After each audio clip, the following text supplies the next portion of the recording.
চট্টগ্রাম টেস্টে দারুণ এক জয় পেয়েছে ইংল্যান্ড দল। পেন্ডুলামের মতো দুলতে থাকা সেই ম্যাচে 22 রানে জিতেছে সফরকারীরা।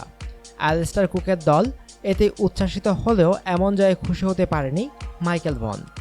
সাবেক ইংল্যান্ড অধিনায়কের ধারণা, এভাবে খেললে ভারতে 5 টেস্টের সিরিজে ধবলধোলাই হবে ইংলিশরা। প্রথম টেস্টে টসে জিতে ব্যাটিং বেছে নিয়েছিল ইংল্যান্ড। স্পিন বান্ধব উইকেটে 286 রানের কঠিন লক্ষ্যটা বাংলাদেশ প্রায় ছুঁয়েই ফেলেছিল। ভন সে কথা মনে করিয়ে দিয়ে উত্তরসূরিদের সতর্ক করে দিয়েছেন। টসে জিতেও মাত্র 22 রানে জিতেছে ইংল্যান্ড। বাংলাদেশ টস জিতলে এবং আগে ব্যাট করলে ম্যাচের ফল অন্যরকম হতে পারত। ইংল্যান্ড যদি ভারতের বিপক্ষে এভাবে খেলে তবে 5-0-তে হারবে।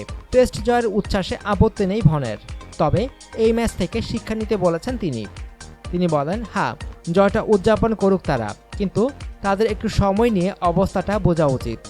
প্রথম ইনিংসে আমাদের স্পিনাররা যেভাবে বল করেছে, ভারত তাতে 600 রান করবে। আর যদি ভারতেও আমাদের 21 রানে 3 উইকেট পড়ে তাহলে 200 পেরোতে হবে না।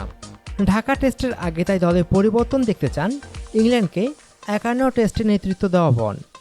মিডল অর্ডারে আরেকটু বৈচিত্র্য দেখতে চান তিনি।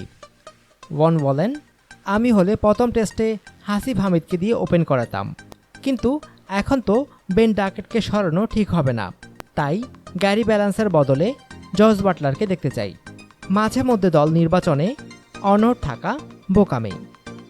অনুগ্রহপূর্বক সংবাদটি শেয়ার করুন এবং খেলাধুলার সর্বশেষ খবর জানতে স্পোর্টস লাইট সাবস্ক্রাইব করে রাখুন।